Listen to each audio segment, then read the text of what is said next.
میری بھابھی نوجوان اور خوبصورت عورت تھی۔ میں اور بھابھی گھر میں اکیلے رہتے تھے۔ جب سے اس کی شادی ہوئی تھی، بھائی دبئی گئے ہوئے تھے اور بھابھی کے جسم میں درد رہتا تھا۔ بھابھی مجھے روز رات کو اپنے روم میں بلاتی اور مجھ سے اپنا مساج کرواتی اور میں زور لگا لگا کر بھابھی کا مساج کرتا اور اس کو سکون پہنچاتا۔ ایک رات بھابھی نے کہا، لائٹ بند کر دو اور ڈریسنگ ٹیبل سے تیل کی شیشی بھی لے آؤ۔ میں نے چپ کر کے لائٹ بند کی اور ڈریسنگ ٹیبل سے تیل کی بوتل اٹھا کر بھابھی کا آہستہ آہستہ سے مساج کرنے لگا۔ بھابھی نے میرا ہاتھ پکڑ لیا اور بھابھی نے پھر میرے کان میں ایک بات کی جس کو سن کر میں حیران رہ گیا۔ بھابھی نے کہا، تمہارا بھائی دبئی ہوتا ہے اور وہ شادی کے کچھ دنوں بعد ہی چلا گیا تھا، اس لیے میں مجبور ہوں، میری ضرورت کا خیال کرو، اور میں جوان عورت ہوں اور خوبصورت ہوں۔ اگر باہر کسی مرد کے ساتھ اپنا تعلق بناتی ہوں تو آپ کو اور آپ کے بھائی کو برا لگے گا، لہٰذا تم ہی میری مدد کرو اور میرا ساتھ دو۔ اس لیے پھر میں نے بھابھی کو، میری عمر 22 سال تھی، ان دنوں میں اپنے گھر میں اکیلا رہتا تھا جب بھائی نے شادی کی، تاکہ میری تنہائی بھی ختم ہو سکے۔ میری بھابھی کا نام سائمہ ہے۔ میں ان کو بھابھی نہیں بلکہ محبت سے صرف سائمہ ہی کہتا تھا۔ بھائی کے نہ ہوتے ہوئے وہ اکثر اداس اور پریشان نظر آتی تھی۔ کئی دفعہ میں نے انہیں چھپ چھپ کر روتے ہوئے بھی دیکھا تھا۔ مجھے لگا تھا کہ وہ امجد بھائی کو یاد کرتی ہیں، تبھی تو وہ چھپ چھپ کر آنسو بہاتی ہیں، لیکن نہ ہی میں نے بھائی سے یہ بات پوچھی تھی، نہ ہی سائمہ نے کھل کر میرے سامنے یہ بات کہی تھی۔ وہ سارا دن خاموشی سے گھر کا کام کاج کرتی تھی اور پھر رات کو اپنے کمرے میں بند ہو جاتی اور ان کے کمرے سے سسکیوں کی آواز آنے لگتی تھی۔ دراصل شادی کے اگلے ہفتے بھائی چلے گئے تھے۔ ایک نئی نویلی دلہن کے لیے اپنے شوہر کے بغیر وقت گزارنا بہت مشکل ہوتا ہے، لیکن ایسا نہیں، یہ شادی صرف میری خاطر کی گئی تھی، کیونکہ میں گھر میں اکیلا رہتا تھا اور گھر کی ذمہ داری کے لیے کسی عورت کی ضرورت تھی۔ اس لیے امجد بھائی نے سائمہ کو میرے حوالے کر گئے تھے۔ تب سے سائمہ بالکل اکیلی تھی اور میں ہی ان کا خیال رکھتا تھا۔ وہ ایک درمیانی عمر کی عورت تھی اور رشتہ نہ ملنے کی وجہ سے ان کے گھر والوں نے امجد بھائی کے ساتھ انہیں رخصت کر دیا تھا، کیونکہ ہر گزرتے دن کے ساتھ ان کی عمر بڑھتی جا رہی تھی۔ ایک رات میں سونے کے لیے لیٹ رہا تھا کہ سائمہ بھابھی نے مجھے اپنے کمرے میں آواز دے کر بلایا، اور رات کو نہ جانے بھابھی کو مجھ سے کیا کام پڑ گیا ہے۔ یہی سوچ کر میں تیزی سے سائمہ بھابھی کے کمرے میں پہنچ گیا، کیونکہ امجد بھائی نے جاتے ہوئے سائمہ کی ذمہ داری میرے کندھوں پر ڈالی تھی اور کہا تھا کہ میرے پیچھے میری بیوی کی ہر ضرورت کا خیال رکھنا۔ میں بھی دل و جان سے سائمہ بھابھی کی ہر ضرورت کا خیال رکھتا تھا، کیونکہ امجد بھائی کے پیسے سے ہر وقت میں عیاشی کرتا تھا اور چاہتا تھا کہ سائمہ بھابھی کوئی شکایت امجد بھائی تک نہ پہنچائیں۔ امجد بھائی نے کبھی واپس آنے کی بات نہ کی تھی، تو ہم بہن بھائیوں نے کوئی نہ کوئی خرچہ کھڑا کر کے ان کی واپسی کو روک دیا تھا۔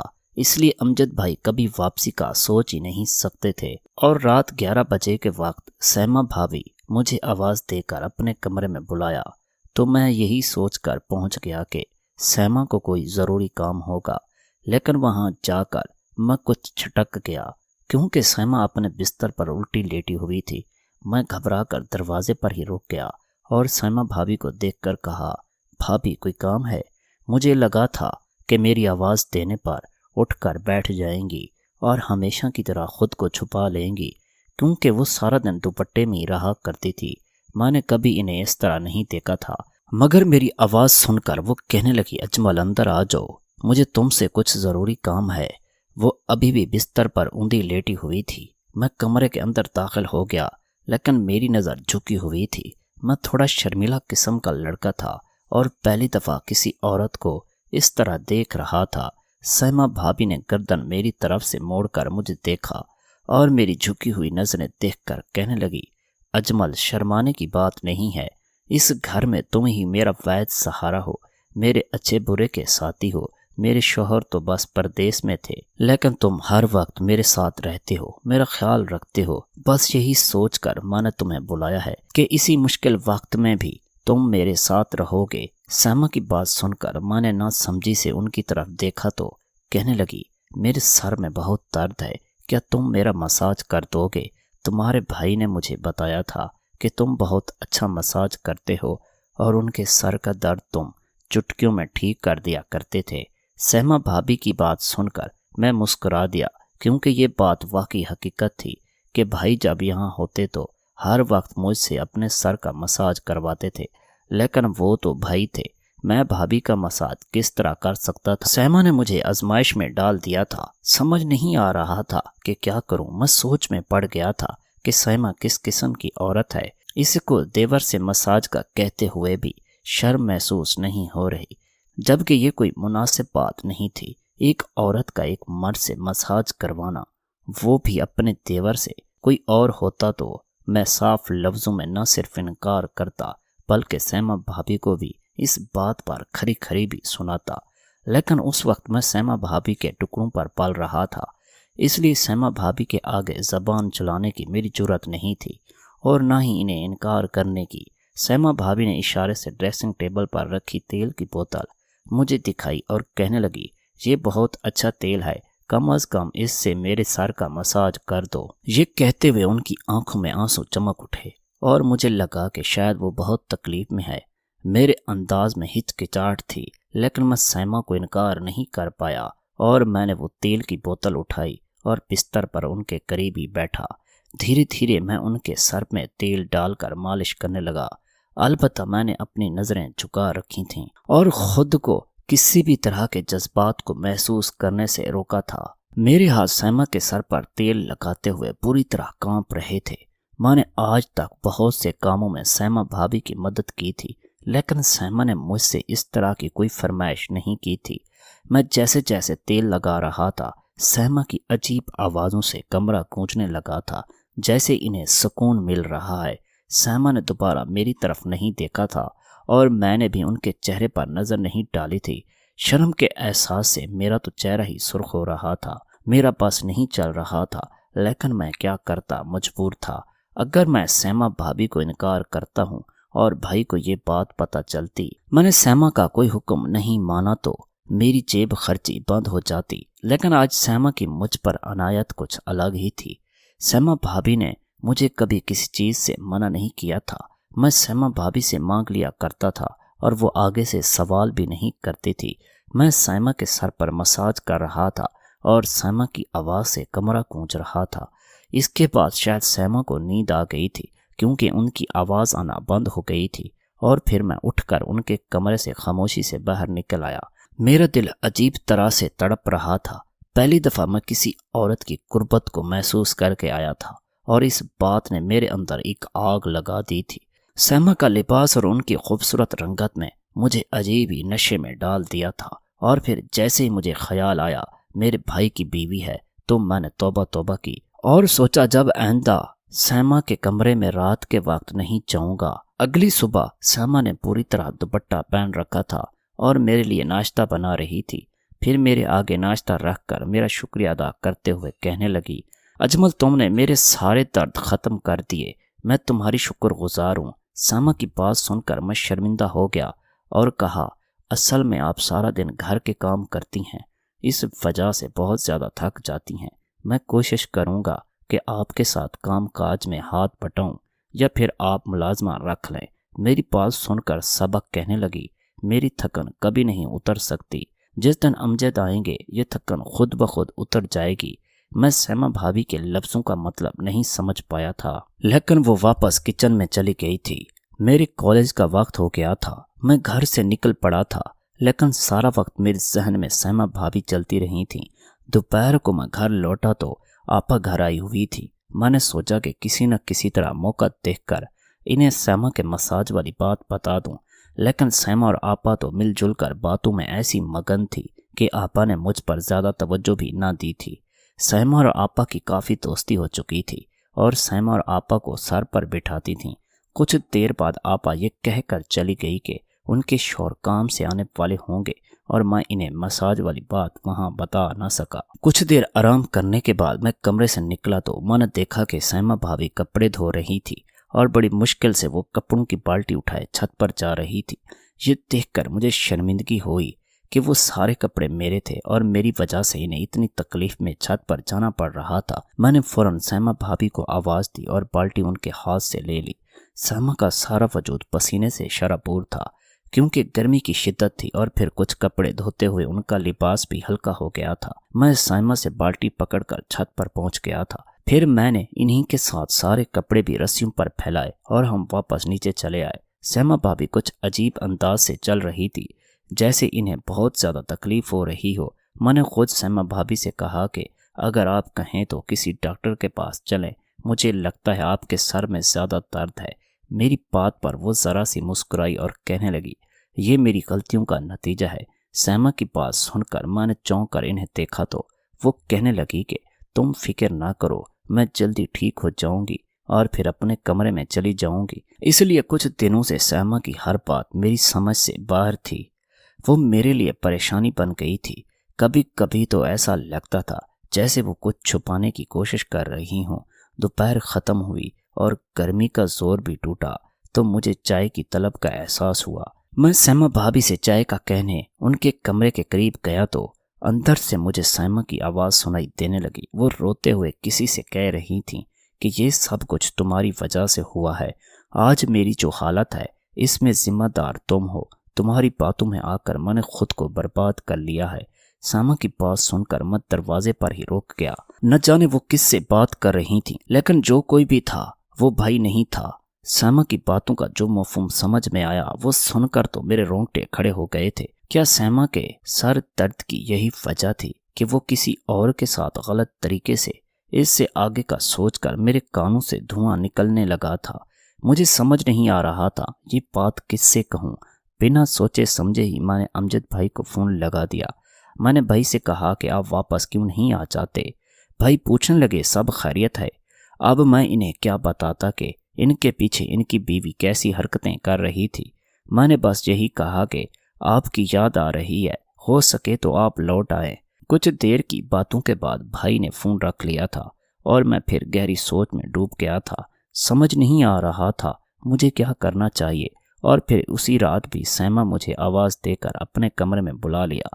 میں ان کے کمرے میں پہنچا تو وہ پھر لیٹی ہوئی تھی اور سر پر مساج کا کہہ رہی تھی۔ میں نے خاموشی سے تیل کی بوتل اٹھائی اور نگاہیں پھیر لی۔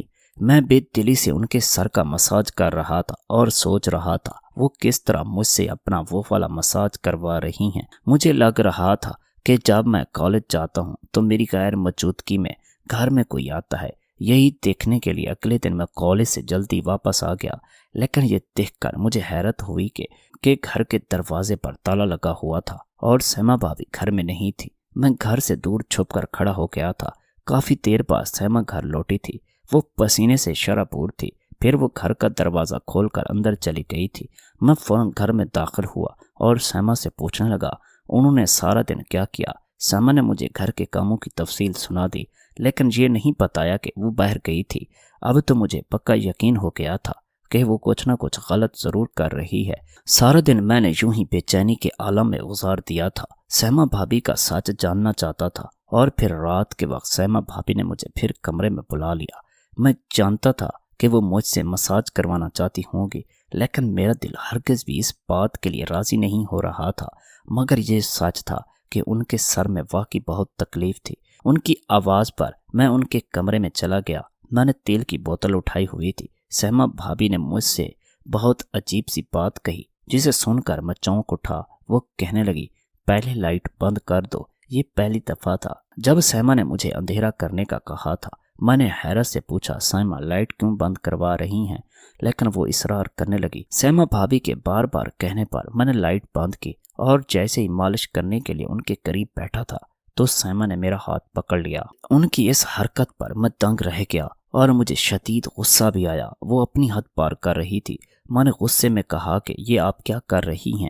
وہ کہنے لگی تم سے بہت ضروری بات کرنا چاہتی ہوں، لیکن مجھ میں اتنی ہمت نہیں ہے میں روشنی میں تم سے یہ بات کر سکوں، اس لیے میں نے تم سے اندھیرا کرنے کو کہا ہے۔ سیما کی آواز میں لرزش محسوس ہو رہی تھی۔ اس کے بعد میرا ہاتھ پکڑ کر وہ اپنی کہانی مجھے سنائی، جسے سن کر میرے رونگٹے کھڑے ہو گئے۔ سیما کہنے لگی، مجھے لڑکوں کا بہت شوق تھا، لیکن کوئی بھی مجھ سے رابطہ نہیں رکھتا تھا، اس لیے تنہائی کی زندگی کٹنے لگی۔ پھر بڑی مشکل سے میری زندگی میں ایک شخص آیا جس نے مجھے محبت کے خواب دکھائے، اور میں اپنی تنخواہ اس پر لٹانے لگی۔ جب جتنے پیسے مانگتا میں اسے دے دیتی، لیکن جب میں نے اس سے شادی کا کہا تو اس نے یہ کہہ کر انکار کر دیا کہ میں تو اب بوڑھی ہو چکی ہوں اور وہ مجھ سے شادی نہیں کرنا چاہتا، اسے کسی جوان لڑکی کا ساتھ مل سکتا ہے کیونکہ وہ کافی ترقی کر چکا تھا۔ میری بدولت ہی اس نے چھوٹا موٹا کاروبار بھی جما لیا تھا، اور اب جب اس کے پاس سب کچھ آ گیا تھا تو اسے میری ضرورت نہیں رہی تھی۔ لیکن اتنے عرصے تک مستقل دو نوکریاں کرنے کی وجہ سے میرے جسم نے میرا ساتھ چھوڑ دیا تھا۔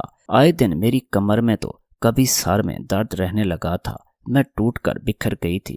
پھر تمہارے بھائی کا رشتہ آیا تو میرے ماں باپ نے مجبور کیا اور میں شادی کر کے یہاں آ گئی، لیکن ہر وقت مجھے اس بات کا پچھتاوا ہوتا کہ میں نے ایک ایسے شخص کے پیچھے خود کو برباد کیا جو کبھی میرا تھا ہی نہیں۔ نہ ہی میرے بہن بھائیوں نے میری قدر کی اور نہ ہی میری محبت نے۔ اور اس سے بھی بڑا ستم مجھ پر اس وقت ٹوٹا جب مجھے پتہ چلا کہ تمہارے بھائی نے دبئی میں شادی کی ہوئی ہے۔ تمہارے بھائی نے کچھ دنوں پہلے ہی مجھے فون کر کے بتایا کہ وہ وہاں شادی کر چکے ہیں۔ انہوں نے یہ شادی صرف تمہارے اور اس گھر کے لیے کی ہے۔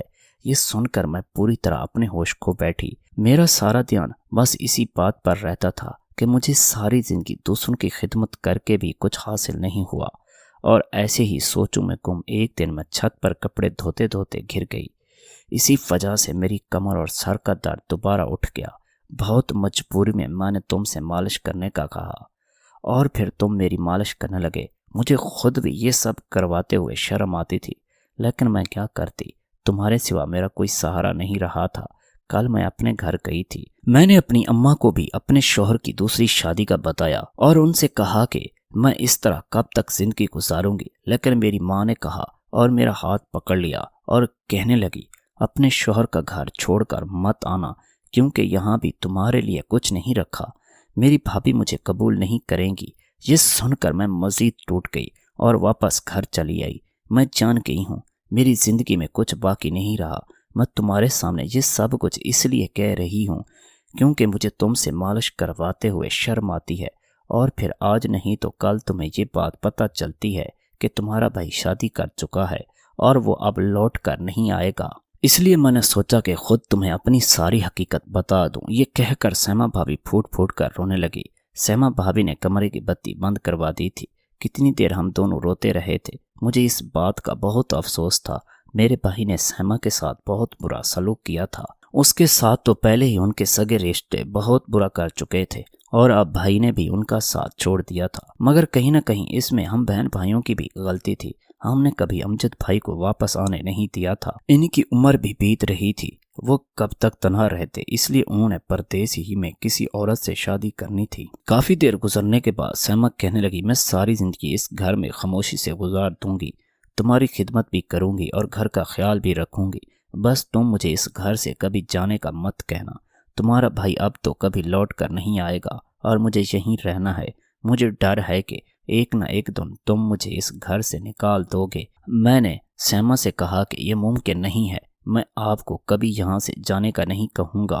آپ نے اس گھر کو جس طرح سنبھالا ہے ایسا کوئی نہیں کر سکتا، لیکن کیوں تنہائی کی زندگی کاٹیں گی؟ میں چاہتا ہوں کہ آپ بھائی سے طلاق لے لیں اور مجھ سے شادی کر لیں۔ میری بات سن کر سیما بھابھی حیران رہ گئی۔ میں نے اٹھ کر کمرے کی لائٹ جلائی، سیما سے کہا کہ خوشیوں پر آپ کا بھی حق ہے، میری پڑھائی مکمل ہونے والی ہے، میں جلدی نوکری کر لوں گا، تب تک آپ اپنی عدت مکمل کر لیجیے گا اور پھر ہم ایک نئی زندگی شروع کریں گے۔ آپ کی اور آپا کی اچھی دوستی ہے، جب آپا کو سچ پتہ چلے گا تو وہ بھی انکار نہیں کرے گی۔ سیما بھابھی کہنے لگی، میں عمر میں تم سے بہت بڑی ہوں، لوگ باتیں بنائیں گے، دنیا کیا کہے گی؟ میں نے پردیس میں بیٹھے شوہر کو دھوکہ دے کر دیور سے شادی کر لی۔ میں نے سیما بھابھی سے کہا کہ اس دنیا نے آپ کو کیا دیا ہے جو آپ دنیا کے بارے میں سوچ رہی ہیں؟ مجھے اس رشتے پر کوئی اعتراض نہیں ہے۔ میری بات سن کر سیما پھوٹ پھوٹ کر رونے لگی۔ میں نے اسی وقت آپا کو فون کیا اور انہیں ساری بات بتا دی۔ آپا بھی بہت زیادہ شرمندہ تھی، انہوں نے بھی سیما سے معافی مانگی تھی اور پھر سیما بھابی نے امجد بھائی سے طلاق لے لی تھی اور کچھ ہی عرصے بعد میری اور سیما کی شادی ہو گئی تھی۔ سیما میرے ساتھ کافی حد تک خوش رہتی ہیں۔ میں عمر میں تو چھوٹا تھا لیکن سیما کا پورے طریقے سے ساتھ نبھانے کے قابل ہوں، جو ہمارے تعلق کے لیے بہت اچھی بات ہے۔ آج کل ایسی مثالیں ہمیں معاشرے میں دیکھنے کے لیے بہت ملتی ہیں کہ لڑکے روٹی روزی کی خاطر سعودی عرب، دبئی، کسی دوسرے ملک چلے جاتے ہیں مگر وہ پیچھے اپنے بیوی بچوں کو بھول جاتے ہیں۔ بس وہ پیسے کمانے میں اس قدر مگن ہوتے ہیں کہ ان کو پیچھے کسی کا بھی خیال نہیں ہوتا، یا یہ سب غربت کی وجہ سے ہے کہ وہ روٹی روزی کمانے کے لیے پردیس جاتے ہیں اور پھر اپنے اکیلے پن کو دور کرنے کے لیے وہیں کسی سے شادی کر لیتے ہیں اور اپنے پہلے بیوی بچوں کو بھی بھول جاتے ہیں۔ خدا را ایسا نہ کریں۔ اگر آپ پردیس میں نہیں رہ سکتے بیوی کے بغیر تو واپس آ جائیں اور ادھر ہی کوئی کاروبار وغیرہ کر لیں اور اپنے بیوی بچوں کا خیال کریں اور اپنے چھوٹے چھوٹے بچوں کا خیال کریں۔ یہ نہ ہو کہ آپ وہاں پہ خوش رہیں اور آپ کے بچے یتیمی کی زندگی گزاریں اور در در کی ٹھوکریں کھائیں۔ کیا اجمل نے یہ ٹھیک کیا؟ اس نے اپنی بھابھی سے شادی کی اور اس کو سہارا دیا۔ آپ کمنٹ میں لازمی بتائیے گا۔ شکریہ۔